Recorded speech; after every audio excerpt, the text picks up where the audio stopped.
Biological classification. तो आज हम बायोलॉजिकल क्लासिफिकेशन को कंप्लीट करने वाले हैं और काफ़ी जल्दी कर देंगे क्योंकि ये जो सीरीज है इसमें ये हमने स्पेसिफिकली चलाई है फॉर द बोर्ड्स। और यकीन मानिए जब मैं आपको यहाँ पर ये सीरीज के सारे क्वेश्चंस आपको यहाँ पर मैं कराऊंगा, इसके बाद एक क्वेश्चन का अगर सेशन में लाऊंगा तो वहां पर आप नीट के सारे क्वेश्चन लगाते रहना, आपके सारे एक से एक क्वेश्चन जो है वहां पर बनते जाएंगे। ठीक है, ये सीरीज इतनी ज्यादा कैपेबल है। तो चलो फिर शुरू करते हैं बायोलॉजिकल क्लासिफिकेशन। तो सर बायोलॉजिकल क्लासिफिकेशन चैप्टर के नाम से ही शुरुआत करते हैं। तो बायोलॉजिकल का मतलब क्या हो गया सर? Living organisms. तो हमें लिविंग ऑर्गेनिजम्स का क्या करना है? क्लासिफिकेशन करना है। सर लिविंग ऑर्गेनिजम्स का हमें क्लासिफिकेशन करना है। सर सवाल ये भी आया कि लिविंग ऑर्गेनिजम्स का क्लासिफिकेशन करना क्यों है? तो क्या हमने इसे पहले चैप्टर लिविंग वर्ल्ड में देखा था कि at present we have 1.7 to 1.8 million living species. इतनी तो हमारे पास प्रजातियां हैं, एनिमल्स भी नहीं है, प्रजातियां हैं। एनिमल्स का नंबर तो इससे बहुत ज्यादा होगा, बहुत ज्यादा। 1.7 से 1.8 मिलियन तो जस्ट स्पीशीज है।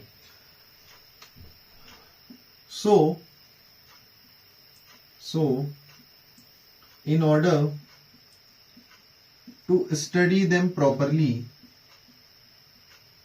इनका हम अध्ययन अच्छे से कर पाए, इन लिविंग ऑर्गेनिजम्स की हम प्रॉपर स्टडी कर पाए, इनका हम अध्ययन अच्छे से कर पाए, इसलिए क्लासिफिकेशन की हमें जरूरत पड़ी। Therefore classification is required. तो आपको मीनिंग समझ में आई? हाँ सर, चैप्टर का नाम है बायोलॉजिकल क्लासिफिकेशन, यानी कि लिविंग ऑर्गेनिजम्स का क्लासिफिकेशन करना है।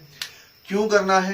क्योंकि एट प्रेजेंट हमारे पास 1.7 टू 1.8 मिलियन स्पीशीज हैं और इन स्पीशीज को अगर हमें प्रॉपरली पढ़ना है तो इन्हें कन्वीनियंट कैटेगरी में बांटना पड़ेगा और उस बांटने के लिए हमें बायोलॉजिकल क्लासिफिकेशन करना बहुत जरूरी है।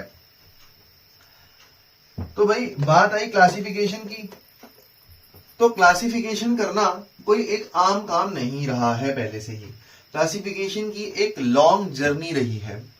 क्लासिफिकेशन पहले से लेकर आज तक अगर आप देखोगे तो क्लासिफिकेशन बहुत प्रकार के हुए। तो उसी की हम यहां पर बात करने वाले हैं कि क्लासिफिकेशन कितने कितने प्रकार के किस किस समय पे आए। मतलब आज जो क्लासिफिकेशन हम देखते हैं वो सबसे एडवांस्ड क्लासिफिकेशन है। ऐसा तो नहीं है कि सबसे पहले यही क्लासिफिकेशन आ गया होगा। सबसे पहले एक नॉर्मल क्लासिफिकेशन आया होगा, फिर उसमें कुछ सुधार हुए होंगे, उसके बाद कुछ सुधार हुए होंगे और सुधार होते होते एक बेस्ट क्लासिफिकेशन का फॉर्म हमें मिला होगा एट द प्रेजेंट टाइम। तो वही हम यहां पर पढ़ रहे हैं, types of classification. Types of classification.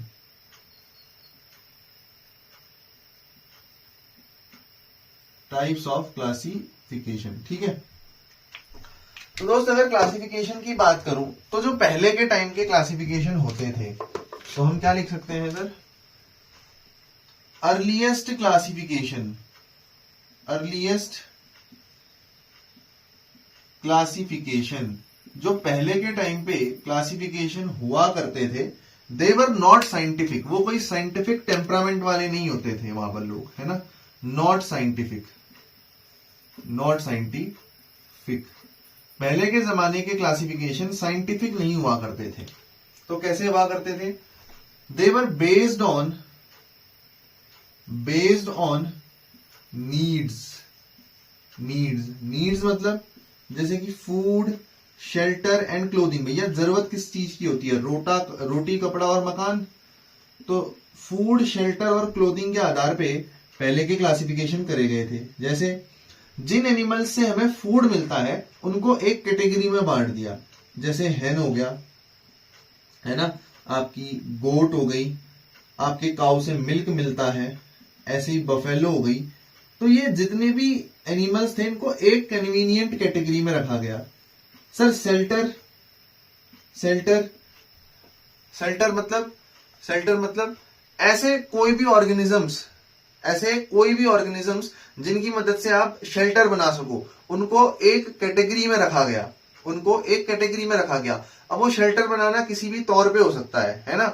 और इसी प्रकार से क्लोथिंग में आपका क्लासिफिकेशन करा गया। क्लोथिंग में तो आप लिख सकते हो जैसे लायन है ना, जो खाल हम यूज करते हैं बेसिकली इसकी, लायन हो गया, डियर हो गया, इस सब की जो खाल है उनका यूज किया जाता है क्लोथ्स को बनाने के लिए। ठीक इसी प्रकार शेल्टर बनाने के लिए भी कुछ एनिमल्स का यूज किया जाता था। तो इस हिसाब से हमने इनको क्लासिफाई कर दिया फूड, शेल्टर और क्लोथिंग के आधार पे। क्लियर है बात? हाँ जी सर।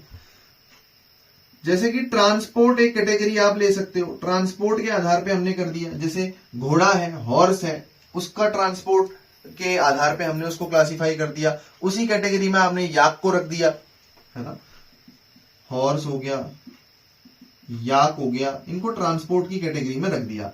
मुझे बताया तुम्हारा ध्यान यहां अटक गया होगा, सर इस शेल्टर वाले में बताओ। अब भाई सही बताऊं तो बेस्ड ऑन नीड्स ये क्लासिफिकेशन हुआ था। तो बेसिक नीड तो फूड, शेल्टर और क्लोथिंग ही होती है। अब तो शेल्टर के आधार पे यार तुम कुछ भी लिख सकते हो, या शेल्टर के आधार पे ऐसे डिवाइड कर दिया होगा कि कौन से ऑर्गेनिज्म डोमेस्टिक हैं, है ना, और कौन से जो है वो वाइल्ड एनिमल्स हैं, ऐसे करके क्लासिफाई कर दिया होगा। मैं तो बता रहा हूं तुमको अपनी समझ से, ये कोई एनसीईआरटी में ऐसे थोड़ी में दिया है। एनसीईआरटी में तो सिर्फ इतना लिखा है कि the classification is not scientific and it was based on needs. तो मैं उसी आधार पे बता रहा हूं कि क्लासिफाई कर दिया होगा, है ना, कि यार फूड की जरूरत है तो इनको इस कैटेगरी में डाल दिया, इनको इस कैटेगरी में। तो यहाँ पर कोई साइंटिफिक चीज थोड़ी में है, यहाँ पर हमने कोई क्रोमोसोम, जीन्स वगैरह थोड़ी में देख दिए। तो ऑब्वियसली सबसे पहला क्लासिफिकेशन नॉट साइंटिफिक था। इतनी बेसिक चीज हमें पता होनी चाहिए। अब यहां से हम अपने क्लासिफिकेशन के सिस्टम को पढ़ना शुरू करते हैं प्रॉपरली।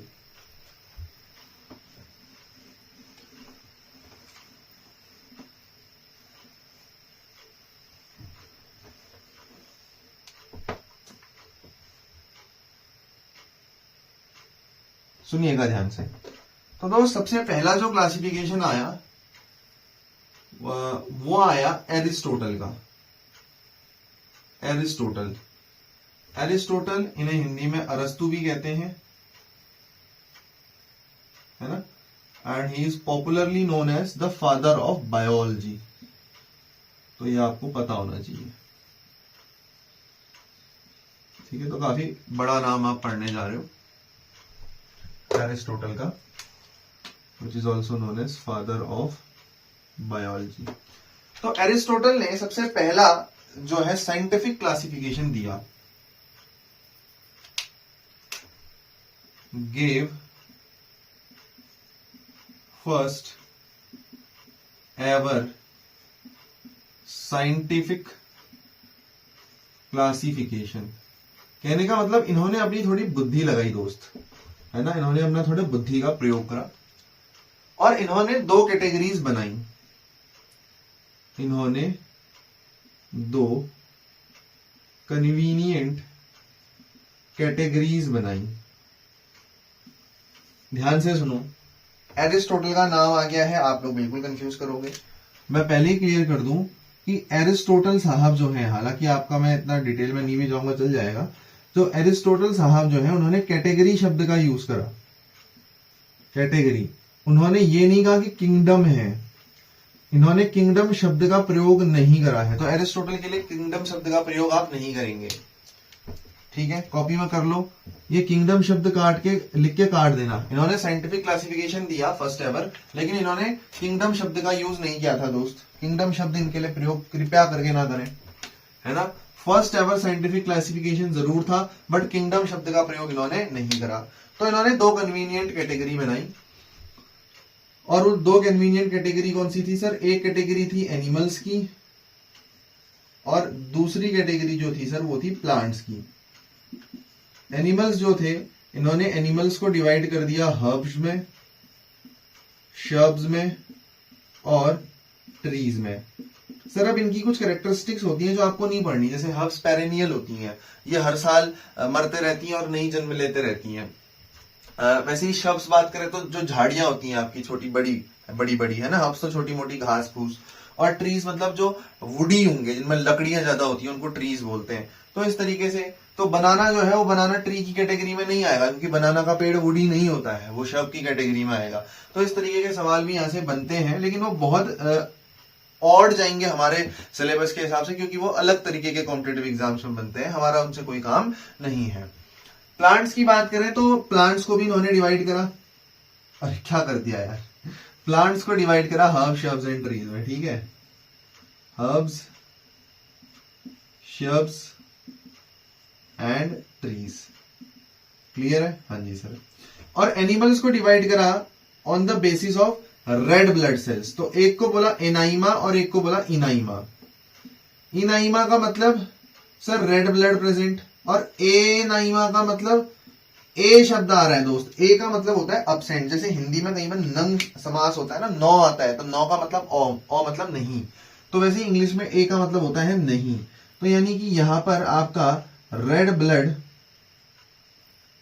एनाइमा में आपका रेड ब्लड अब्सेंट रहता होगा, और यहां इनाइमा में रेड ब्लड प्रेजेंट रहता होगा। तो मुझे बताओ आरबीसी किस में मिलेंगे रेड ब्लड सेल्स? सर इनाइमा में मिलेंगे, अगर मिलेंगे तो। एनाइमा में तो आरबीसी मिल नहीं सकते, क्यों? क्योंकि रेड ब्लड तो अब्सेंट है, तो ऐसे जनरल क्वेश्चन बना सकते हैं आपसे, ठीक है। ऑल्दो सारे एनाइमा में आरबीसी मिले ये जरूरी नहीं है। तो जैसे जिसमें रेड ब्लड सेल प्रेजेंट है, आप एग्जांपल ले लो ह्यूमंस, क्या हम में प्रेजेंट है रेड ब्लड सेल्स? बिल्कुल है सर। और एनाइमा में किसका एग्जांपल है? कॉकरोच। कभी कॉकरोच को पिचकाया है? हाँ सर, कॉकरोच को पिचकाया है। उसमें क्या ब्लड निकलता है, क्या खून निकलता है? नहीं, उससे हेमोलिम्फ निकलता है, एक व्हाइट कलर का कलरलेस फ्लूइड निकलता है, व्हाइट कलर कह लो या कलरलेस फ्लूइड कह लो। तो जो कॉकरोच का जो खून होता है, जो कॉकरोच का ब्लड होता है, उसे हेमोलिम्फ कहते हैं। हमारा खून लाल किसकी वजह से होता है? आरबीसी की वजह से, क्योंकि उसे ऑक्सीजन ट्रांसपोर्ट करनी है। बट कॉकरोचेस में रेस्पिरेटरी मैकेनिज्म अलग है, वहां स्पैरिकल्स होते हैं, ट्रैकिया ट्रैकियोल्स होते हैं, हमसे बिल्कुल अलग है। तो इस तरीके से इन्होंने कन्वीनियंट कैटेगरी बनाई। अब दोस्त, क्योंकि ये पहला साइंटिफिक क्लासिफिकेशन था, तो 100% इसका एक्यूरेट हो पाना it was literally next to impossible. तो ये एकदम एक्यूरेट तो नहीं था, तो इसकी कुछ कमियां भी थी, हम उस इन कमियों पे बात करते हैं।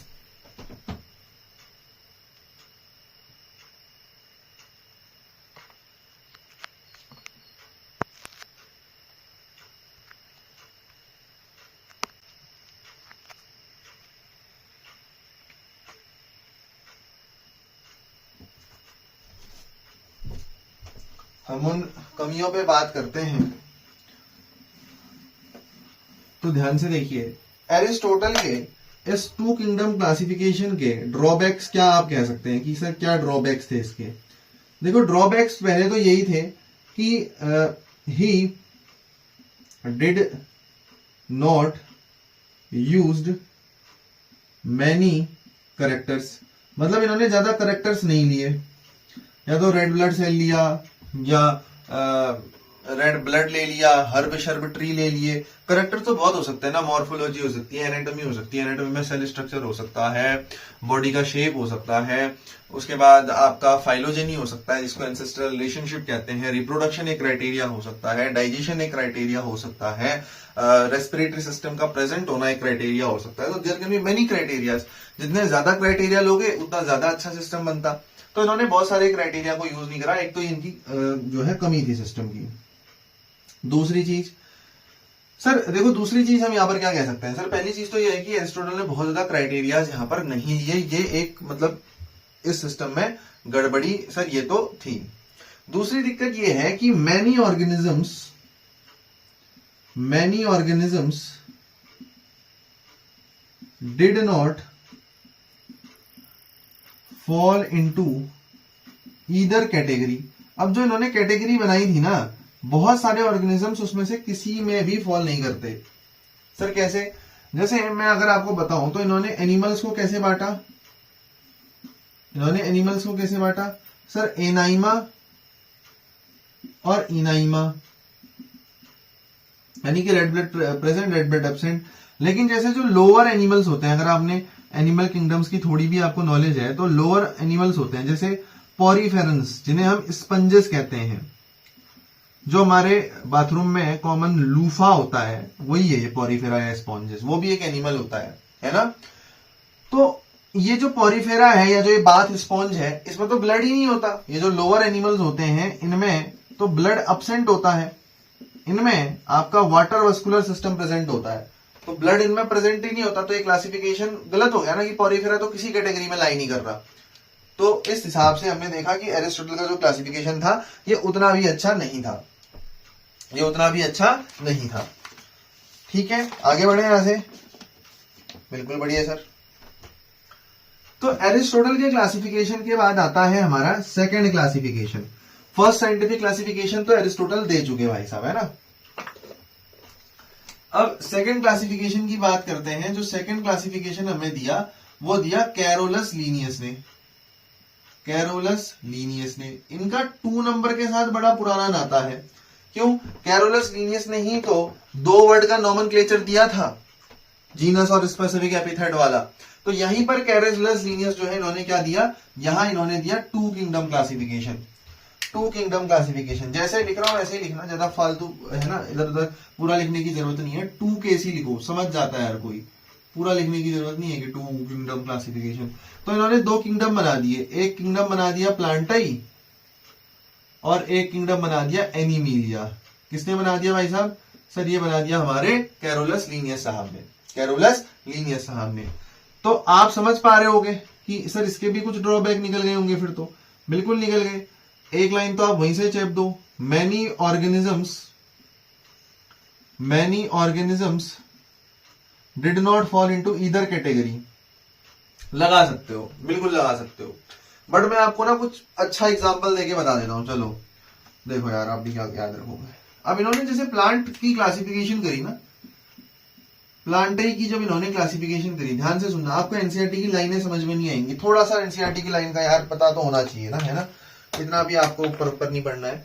तो कैरोलस लीनियस ने जो क्लासिफिकेशन करा उसमें एक खास बात क्या थी कि इन्होंने प्लांट में वैरायटी रख दी, सिर्फ प्लांट नहीं रखे। मतलब जो आप जानते हो उनको तो रखा ही, जैसे सर हम तो जानते हैं एल्गी, बिल्कुल हो गया भाई साहब, ब्रायोफाइट्स बिल्कुल हो गया, टेरिडोफाइट्स बिल्कुल हो गया, जिम्नोस्पर्म बिल्कुल हो गया और एंजियोस्पर्म।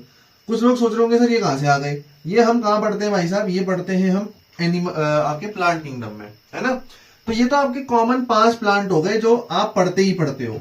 इन्होंने क्या करा, और चीजें भी रख दी, जैसे में फंजाई तो आ ही गया, सॉरी ठीक है, फंजाई को भी इसी में रख दिया। इन्होंने क्या करा भाई साहब, लाइकेन को भी इसी में रख दिया। इन्होंने क्या करा, बैक्टीरिया को भी इसी में रख दिया। कौन सा बैक्टीरिया सर? दोनों बैक्टीरिया को, यू बैक्टीरिया को भी रख दिया और आर्कई बैक्टीरिया को भी इसी में रख दिया।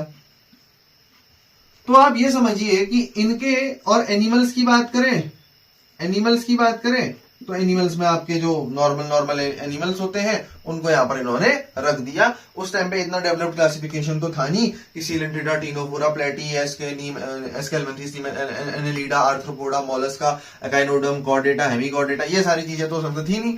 तो नॉर्मल जो क्लासिफिकेशन हो पाया एनिमल्स का वो रख दिया। जैसे एनिमल्स में प्रोटिस्ट रख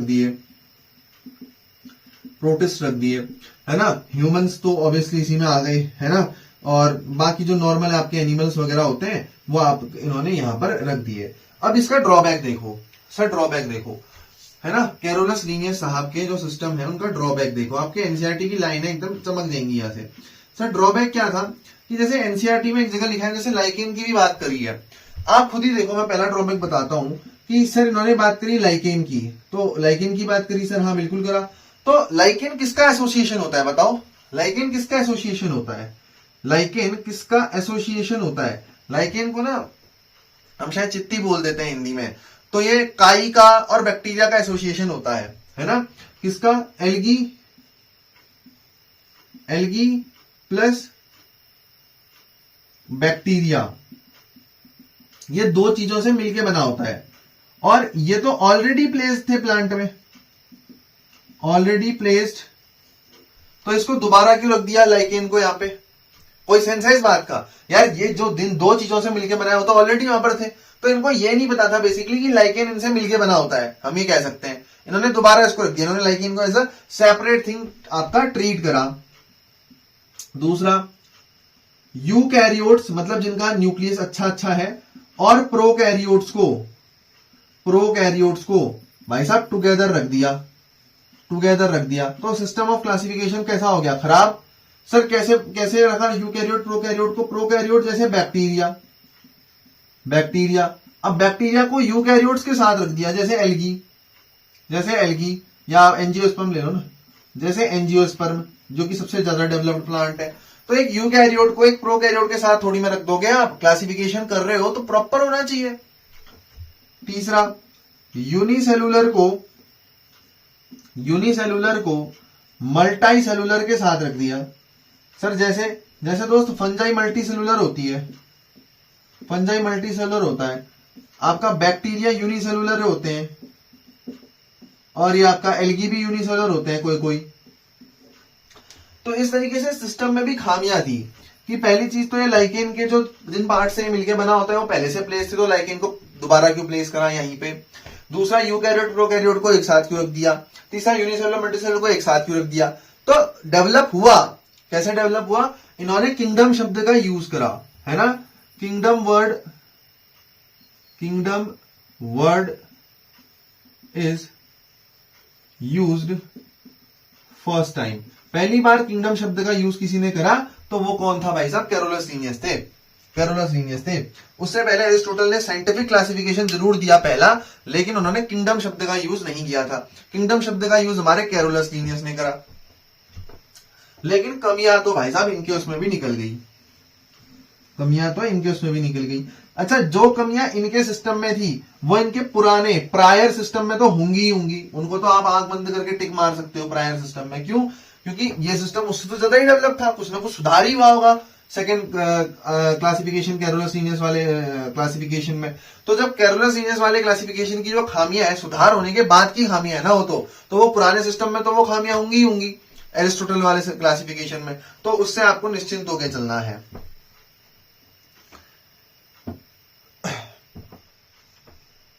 एक और पॉइंट आप लिख सकते हो कि इन्होंने फोटोसिंथेटिक और नॉन फोटोसिंथेटिक को एक साथ रख दिया, नॉन फोटोसिंथेटिक को एक साथ रख दिया। जैसे फोटोसिंथेटिक होती है हमारी एल्गी, बेसिकली ग्रीन एल्गी, और इसको नॉन फोटोसिंथेटिक के साथ रख दिया फंजाई, जो कि कैसी होती है? हेटेरोट्रॉप होती है। तो ये भी आप लिख सकते हो, ठीक है, ठीक है। तो ये 2 किंगडम क्लासिफिकेशन हो गया। फिर इसके बाद 3 किंगडम भी आया, 4 भी आया, एनसीईआरटी ने दिया नहीं है ना, बस मैं एक आइडिया दे दे रहा हूं आपको कि इसके बाद एक 3 किंगडम क्लासिफिकेशन भी आया और उसके बाद एक 4 किंगडम क्लासिफिकेशन भी आया। 3 किंगडम क्लासिफिकेशन जो आया उसने इंट्रोड्यूस करा प्रोटिस्टा को, किसको? प्रोटिस्टा को। फिर सर जो 4 किंगडम क्लासिफिकेशन आया उसने इंट्रोड्यूस करा किंगडम मोनेरा को, इंट्रोड्यूस्ड किंगडम मोनेरा। तो ये चीज मैंने आपको सिर्फ इतनी बताई, इसलिए बताई ताकि मैं आपको ये बता सकूं कि protista was introduced before Monera. Kingdom protista was introduced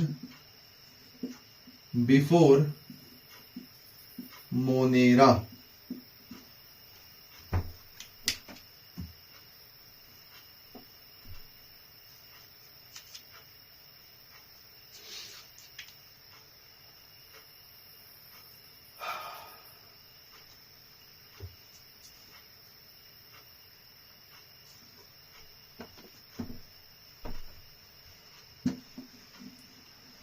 फिर हमें पढ़ना है हमारा 5 kingdom classification. Aristotle, Carolus Linnaeus, 2 kingdom classification, 3 kingdom classification, 4 kingdom classification. अब पढ़ रहे हैं 5 किंगडम क्लासिफिकेशन। तो 5वीं हेडिंग भी है हमारी 5 किंगडम क्लासिफिकेशन। 5 किंगडम क्लासिफिकेशन किसने दिया था? R.H. विटेकर नाम के साइंटिस्ट ने दिया था। और कब दिया था? 1969 में दिया था, 1969 में दिया था। इन्होंने जिन मेन क्राइटेरियाज को यूज करा वो क्या थे? ध्यान से देखो। पहली चीज इन्होंने जो ली वो ली सेल का स्ट्रक्चर, सेल का स्ट्रक्चर। अब सेल के स्ट्रक्चर में बहुत चीजें आ जाएंगी दोस्त। सर जैसे सेल का स्ट्रक्चर है, मान लो ये कोई सेल है, तो आपको क्या क्या दिख रहा है इस सेल में? सर मैं तो ये देखूंगा इस सेल में कि पहले ये सेल है कैसा, क्या इसके पास एक वेल डिफाइंड न्यूक्लियस है कि नहीं है। तो मैं कहूंगा कि मैं तो ये देखूंगा सर सेल टाइप कैसा है, प्रोकैरियोट की यूकैरियोट, और वो मेरे को कैसे पता चलेगा? न्यूक्लियर मेम्ब्रेन को देख के। न्यूक्लियर मेम्ब्रेन प्रेजेंट है तो यूकैरियोटिक, अदरवाइज प्रोकैरियोटिक। ये तो पढ़ते होगे आप। तो सेल टाइप और न्यूक्लियर मेम्ब्रेन जुड़ी हुई चीजें, अलग अलग नहीं है। फिर इन साहब ने क्या देख दिया सेल स्ट्रक्चर में? सेल वॉल देख दी कि सेल वॉल है या नहीं है, और अगर है तो किस चीज की है। ठीक है। उसके बाद इन्होंने ये देखा कि बॉडी ऑर्गेनाइजेशन कैसा है, सेल है, टिश्यू है, ऑर्गन सिस्टम है, क्या है। तीसरी चीज जो इन्होंने दी वो ली mode of nutrition. Mode of nutrition कि खाना कैसे खाते हैं भैया, सेप्रोफिटिक है, होलोजोइक है, पैरासिटिक है, किस तरीके से खाना कंज्यूम करते हैं। तो तीसरी चीज जो ली वो मोड ऑफ न्यूट्रिशन ली। अच्छा, इसके बाद भी चीजें हैं जैसे रिप्रोडक्शन, फाइलोजेनेटिक रिलेशनशिप, बट वो इनके सिस्टम में उतना इंक्लूडेड नहीं था। ये क्राइटेरिया इन्होंने यूज करे थे, ये क्राइटेरिया आर.एच. विटेकर ने यूज करे थे। अदर क्राइटेरिया जो यूज किए जा सकते थे, जैसे अगर आप रिप्रोडक्शन को ऐड करो तो आपका सिस्टम और अच्छा बन जाएगा। उसके बाद अगर आप फाइलोजेनी, जिसे फाइलोजेनेटिक रिलेशनशिप कहते हैं, अर्थात एंसेस्टरल रिलेशनशिप की कौन किससे मिलके बना है, उसको अगर आप इंक्लूड करो तो आपका सिस्टम और बढ़िया हो जाएगा। तो इन्होंने ये दो चीजें तो यहां पर इंक्लूड नहीं करी, बट तीन चीजें जरूर करी थी।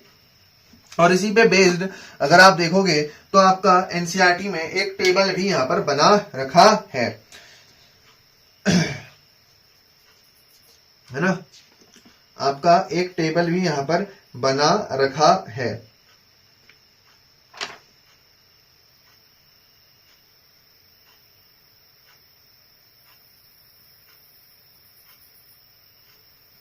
ठीक है ना।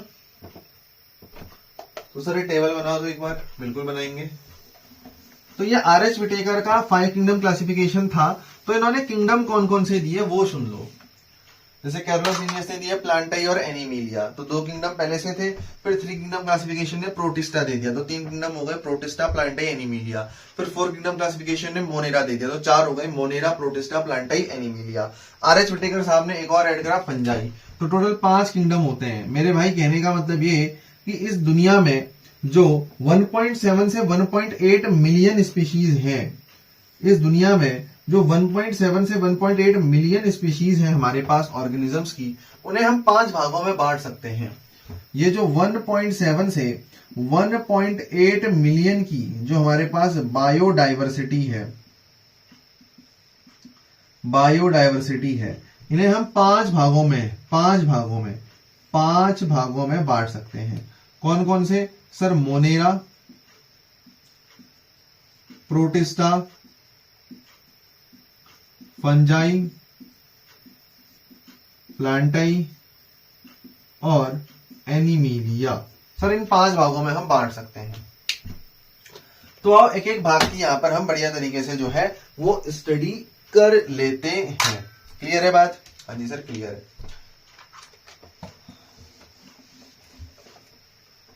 तो 5 किंगडम्स दिए इन्होंने। इधर हम किंगडम ले लेते हैं और इधर कैरेक्टर्स ले लेते हैं।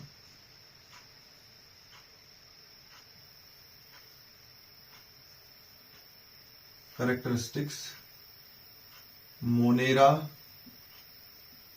Protista, fungi, प्लांटाई, Animalia.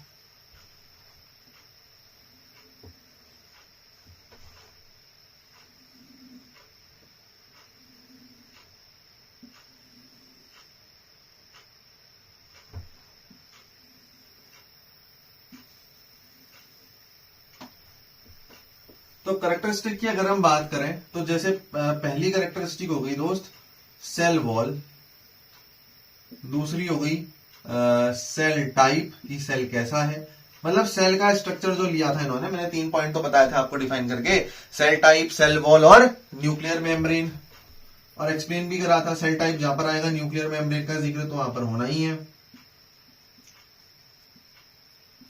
और हम यहीं पे नहीं रुके थे, हमने इसके बाद क्या कहा था, हमने ये भी कहा था कि सर खाना कैसे खाते हैं वो भी हम देखेंगे।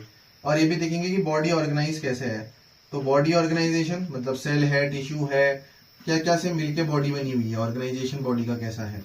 और लास्ट में हम देखेंगे क्या आपका क्या क्या था हमारा, सेल टाइप हो गया, सेल वॉल हो गया, न्यूक्लियर मेम्ब्रेन हो गया। हम ये देखेंगे कि सर बॉडी किस किस से मिलके बनी है और खाना कैसे खाते हैं।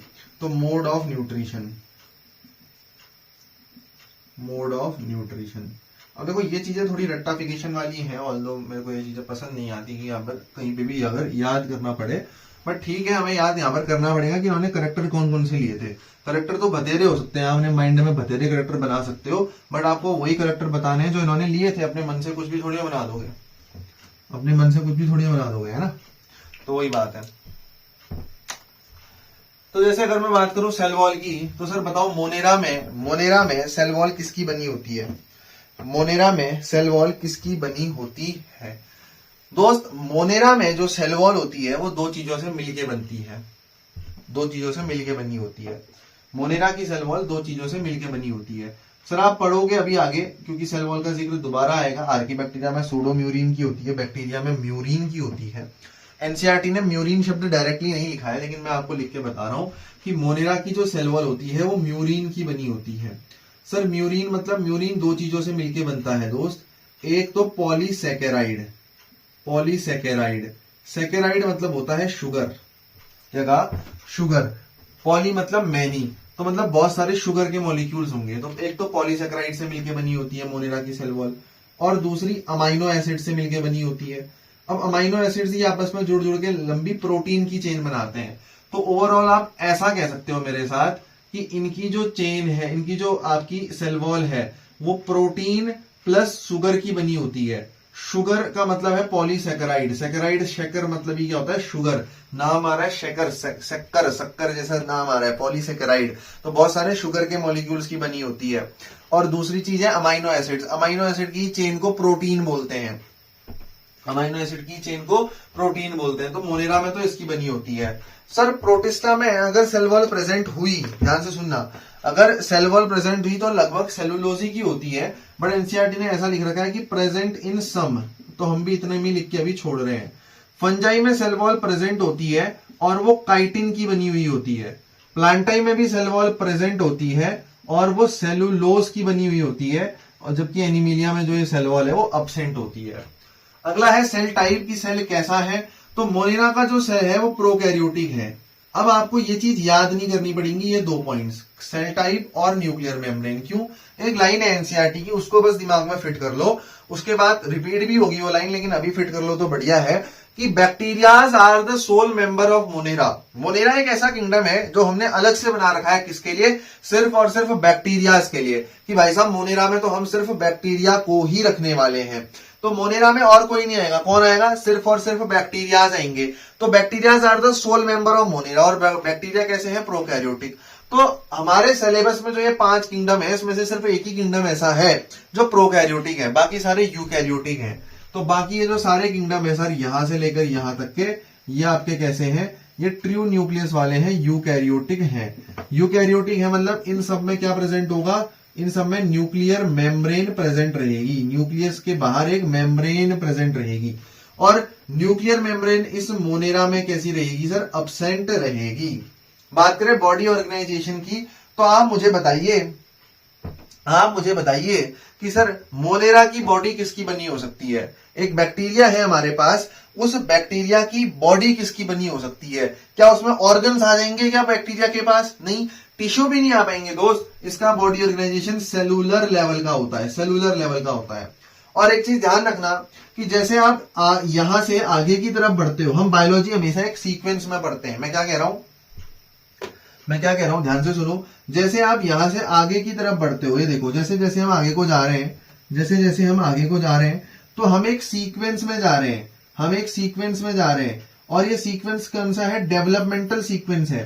तो आगे को जाते जाते डेवलपमेंट ज्यादा हो रही है, तो मोनेरा अगर सेलुलर था तो प्रोटिस्टा भी क्या होगा, सेलुलर होगा या उससे डेवलप हो गया होगा, सर डेवलप हो गया होगा लगभग, लेकिन उतना नहीं हो पाया दोस्त, है ना, क्योंकि ये प्रोकैरियोटिक भी तो था। आप ऐसा भी तो सोचो, तो प्रोकैरियोटिक से यूकैरियोटिक बन गया सेल, उतना ही कम है क्या, अरे डेवलपमेंट ही तो है।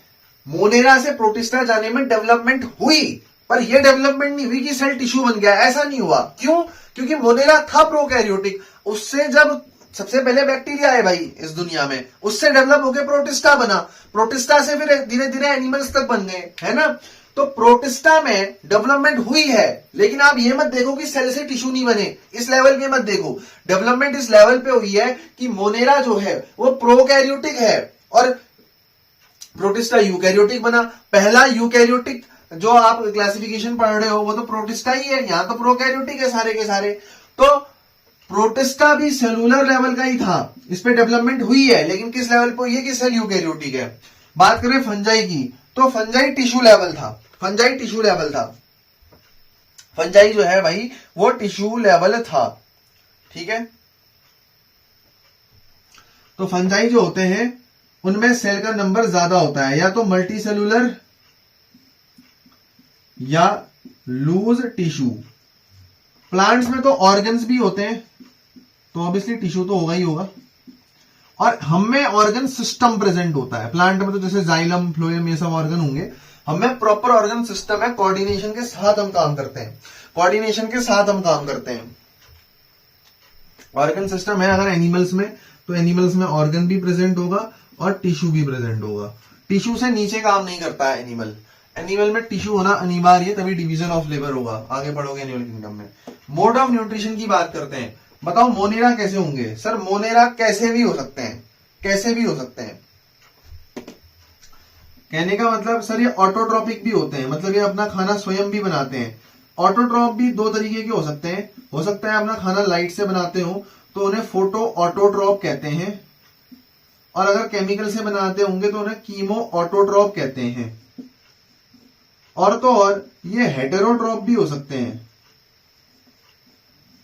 जैसे कि पैरासिटिक हो सकते हैं। पैरासिटिक मतलब दूसरे में जाके अपना जीवन यापन करेंगे, मतलब जैसे जुआ है, जुए लग जाते हैं ना, कुत्ते के ऊपर होते हैं जुए, होते हैं टिक्स, होते हैं छोटे छोटे कीड़े, तो वो दूसरे के शरीर के ऊपर जाके, दूसरे ऑर्गेनिज्म के शरीर के ऊपर जाके अपना भरण पोषण करते हैं। ऐसे ही सैप्रोफिटिक, सैप्रोफिटिक मतलब जो गली हुई चीज के ऊपर रहते हैं, जैसे फंजाई है। फंजाई कहाँ उगती है? मशरूम, आपने देखा होगा, मशरूम इज ऑल्सो फंगस। तो वो जो मशरूम है, जैसे फंगस जो है वो कहाँ उगती है? वो डेड और डेड या सड़ी गली चीज जहां पर होगी उसके ऊपर उगेगी, तो उसको सैप्रोफिटिक कहते हैं। बात करें प्रोटिस्टा की, तो प्रोटिस्टा वैसे तो दोस्त इनकी एक खास बात होती है। क्या खास बात होती है? कि वैसे जो ये प्रोटिस्टा होते हैं ये हेट्रोट्रॉप होते हैं, मतलब वैसे ये जो प्रोटिस्टा होते हैं ये ऑटोट्रॉप होते हैं, और इनमें प्लांट्स के जैसे पिगमेंट भी मिलते हैं, लेकिन अब्सेंस ऑफ लाइट में ये हेट्रोट्रॉप बन जाते हैं, ये हेट्रोट्रॉप बन जाते हैं।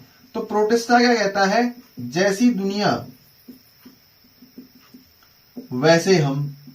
बस ये लाइन लिख लो, आप समझ जाओगे। कहने का मतलब अगर धूप है तो ये ऑटोट्रॉप होता है, और अगर धूप नहीं है तो प्रोटिस्टा हेट्रोट्रॉप बन जाता है। आगे प्रोटिस्टा डिटेल में पढ़ना है, वहां डिस्कस करेंगे। बात करें फंजाई की, तो फंजाई भैया प्योरली हेटेरोट्रॉपिक होता है। प्लांट ऑटोट्रॉपिक होते हैं, आप जानते हो। अच्छा, ऑटोट्रॉप भी प्लांट दोनों हो सकते हैं यार, चाहो तो फोटो ऑटोट्रॉप भी हो सकते हैं या कीमो ऑटोट्रॉप भी हो सकते हैं। और एनिमल्स तो आप जानते ही हो सर हेटेरोट्रॉपिक होते हैं, हम अपना खाना खुद नहीं बना सकते हैं, ठीक है, ठीक है। तो हम तीनों प्रकार के हो सकते हैं। पैरासिटिक भी हो सकते हैं, किसी दूसरे पे जाके रहने वाले, हम नहीं। जुआ रहता है, जुआ भी तो एक पैरासाइट ही है, वो भी तो एक एनिमल की कैटेगरी में आएगा। सैप्रोफिटिक भी हो सकते हैं, सड़ी गली चीजों में रहने वाले। और होलोजोइक भी होते हैं। होलोजोइक मतलब जो इनगल्फ करें फूड को एज अ होल, जैसे हम लोग ना फूड को पूरा खाते हैं, हम बाहर नहीं गलाते शरीर के, पूरा खाना अंदर ले जाते हैं बॉडी के और अंदर ही पचाते हैं, पूरा खाना शरीर के अंदर ले जाते हैं, अंदर ही पचाते हैं। जबकि सैप्रोफिटिक और पैरासिटिक जो होते हैं ये खाना अपने शरीर के अंदर नहीं पचाते, सैप्रोफिटिक शरीर के बाहर खाना पचाता है। सिमिलरली पैरासिटिक को खाना पचाना ही नहीं पड़ता, वो डायरेक्टली खून चूसेगा या कुछ इस तरीके का काम करेगा, है ना। तो ये आपका क्लासिफिकेशन हमने यहाँ पर देखा। अब एक और हमारे पास क्लासिफिकेशन आता है, 6 किंगडम क्लासिफिकेशन, 6 KCM जिसको बोलते हैं, तो उसकी बात करते हैं और थोड़ा बहुत इसके ड्रॉबैक्स को भी देख लेते हैं कि भैया क्या कमियां रह गई थी हमारे RH विटेकर साहब से 1969 के उस दशक में, कि जो इनका सिस्टम हमें खारिज करना पड़ेगा। तो देखो खारिज क्या करना पड़ेगा, खुद ही समझो यार। ये फंजाई हेट्रोट्रॉपिक है, ये प्लांट में एल्गी है, ये वो ऑटोट्रॉपिक है। तो क्या आपको यहाँ पर नहीं दिख रहा, खुद ही देखो। देखो मैं कमियां बता देता हूँ, मैं ड्रॉबैक यहीं पे आप हाईलाइट कर लो। एक काम करो सर, देखो ये हेट्रोट्रॉप, ये ऑटोट्रॉप। सर ये देखो ये हेट्रोट्रॉप, ये हेट्रोट्रॉप प्लेस्ड टुगेदर। ये क्या हो जाएगा, ये हो जाएगा ड्रॉबैक नंबर 1। प्लेस टुगेदर, ये क्या हो जाएगा, ये हो जाएगा ड्रॉबैक नंबर 1। सर यहां देखो ये प्रोकैरियोट्स, ये यूकैरियोट्स, ये प्रोकैरियोट्स, ये यूकैरियोट्स, ये प्रोकैरियोट्स, ये यूकैरियोट्स।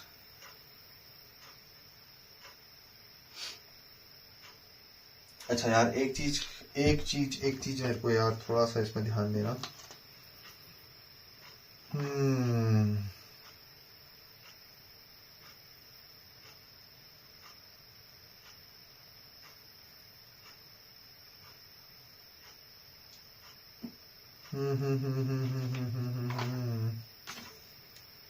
एक गड़बड़ हो गई।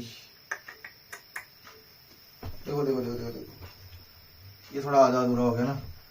फंजाई हेट्रोट्रॉप होता है, लेकिन इसको तो एनिमल से, प्लांटाई से अलग कर रखा है ना इसने यार। ये हम कैसे कह सकते हैं, सॉरी भारी मिस्टेक हो गया। अरे अलग अलग तो करती है उसने, प्लांटाई अलग बना दिया, ये फंजाई अलग बना दिया। दोनों फंजाई हमारा हेट्रोट्रॉपिक होता है, प्लांटाई हेट्रोट्रॉप होता है, अलग अलग कर तो दिए। यहां देखो, यहां गड़बड़ है कि प्रोटिस्ट में लिखा है, लेकिन प्रोटिस्ट होते ही ऐसे हैं, तो इसको आप ड्रॉबैक नहीं कह सकते, क्योंकि प्रोटिस्ट एक अलग क्राइटेरिया है जो दोनों का काम कर लेते हैं, तो उसको उसने अलग क्लासिफिकेशन में रखा है। तो ये अच्छी बात है, इसका ड्रॉबैक आप ऐसे समझो, रुको ऐसे नहीं मिलेंगे इसके ड्रॉबैक। अब ड्रॉबैक तो मैं निकाल के रहने भाई। तो जैसे इसका ड्रॉबैक क्या है कि इसने प्लांट्स में एनिमल्स को रखा, तो इसने सेल वॉल की प्रेजेंस के आधार पे ऐसा काम करा। अब बताओ, सेल वॉल अगर ये देखेगा तो क्या आर्काई बैक्टीरिया भी प्लांट होगा? अरे आर्काई बैक्टीरिया नहीं भी हुआ, चलो उसको आपने बैक्टीरिया में भी रख दिया, तो इसने क्या करा, ब्लू ग्रीन एल्गी को प्लांट के साथ रख दिया। ब्लू ग्रीन एल्गी को एल्गी के साथ रख दिया लेट से। तो ब्लू ग्रीन एल्गी के नाम में एल्गी आ रहा है, पर ये एल्गी नहीं होता। एनसीईआरटी लिखती है नॉट एन एल्गी एनीमोर। लगाओ भाई, कितनी बेइज्जती की बात है कि जो ब्लू ग्रीन एल्गी है वो अब एल्गी नहीं रही। क्यों? क्योंकि ये साइनोबैक्टीरिया है, इसको साइनोबैक्टीरिया कहते हैं, ये एक प्रकार का बैक्टीरिया होता है। तो एक बैक्टीरिया को इसने एल्गी के साथ रख दिया, देखो कितनी गलत बात है। क्यों आए ये लोचा? क्योंकि इसने प्लांट में जो क्लासिफिकेशन करा वो सेल वॉल की प्रेजेंस के आधार पे करा, और इस बैक्टीरिया के पास सेल वॉल तो होती है और प्लांट्स के पास भी होती है सेलुलोज की बनी हुई। तो एक लोचा तो यहां पर ये कर दिया, ठीक है।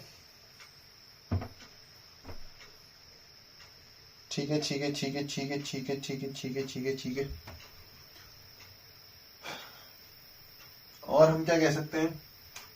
और जरा आप ये देखो, इसने बैक्टीरिया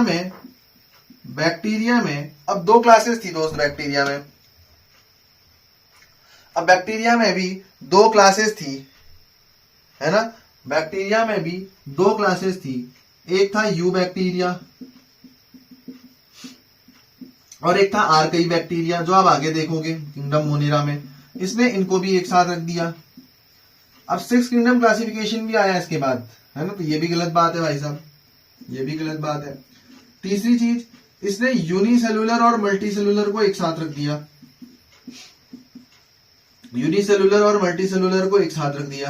सर कैसे? यूनिसेलुलर जैसे आप मान लो आपके पास क्या है, क्लैमाइडोमोनास,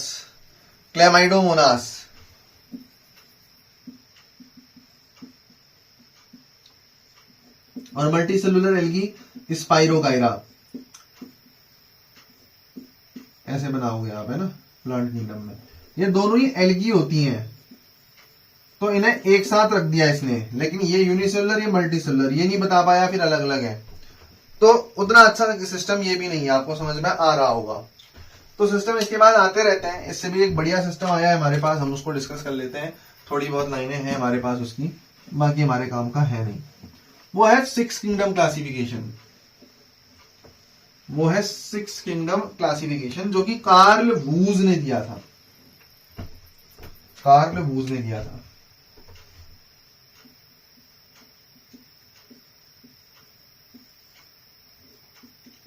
सिक्स किंगडम क्लासिफिकेशन, या इसको एक और नाम से जानते हैं, इसको 3 डोमेन सिस्टम भी बोलते हैं। क्या भी बोलते हैं? 3 डोमेन सिस्टम भी बोलते हैं। 3 डोमेन बना दिए थे इसने। कहने का मतलब सर इसने प्रोटिस्टा को तो ऐसे ही रखा, फंजाई को भी ऐसे ही रखा, प्लांटाई को भी ऐसे ही रखा, एनिमिलिया को भी ऐसे ही रहने दिया। लेकिन जो बैक्टीरिया आप पढ़ते हो, बैक्टीरिया को इसने 2 भागों में बांट दिया। एक को बोला यू बैक्टीरिया और एक को बोला आर्कई बैक्टीरिया। तो भाई साहब ने क्या करा कार्ल वूज ने, ये जो प्रोटिस्टा, फंजाई, प्लांटाई, एनिमिलिया है, इनको एक डोमेन बोला, इनको एक डोमेन में रख दिया मिला जुला के। बड़ी चीज होती है डोमेन, है ना, किंगडम से बड़ी चीज डोमेन होती है, ऐसे ध्यान में रखोगे। और यू बैक्टीरिया को एक अलग डोमेन बोल दिया और आर की बैक्टीरिया को एक अलग ही डोमेन बोल दिया भाई साहब। तो अगर आप वैसे काउंट करो, मैं करा देता हूं, देखो 1 2 3 4 5 और ये 6। भाई साहब 5 तो पहले से थे, एक आर की बैक्टीरिया बढ़ा दिया इसने। तो टोटल किंगडम आपके पास कितने हो गए सर? 6। अब बात करते हैं डोमेन की। 1 2 और ये पूरा है ना, ये पूरा क्या हो गया? 3। तो आपके पास डोमेन कितने हो गए सर? वो हो गए 3। तो 6 किंगडम क्लासिफिकेशन या 3 डोमेन क्लासिफिकेशन बोलते हैं। यहाँ पे अच्छी चीज क्या हुई है कि एक आर्की बैक्टीरिया और यू बैक्टीरिया को अलग अलग कर दिया। ये बहुत अलग अलग चीजें होती हैं, अभी हम पढ़ेंगे कहाँ, मोनेरा में इसको, है ना। तो ये बढ़िया चीज इन्होंने कर दी कि आर्की बैक्टीरिया और यू बैक्टीरिया को अलग अलग कर दिया। तो अब देखते हैं और मिलते हैं कहाँ पे? मोनेरा में।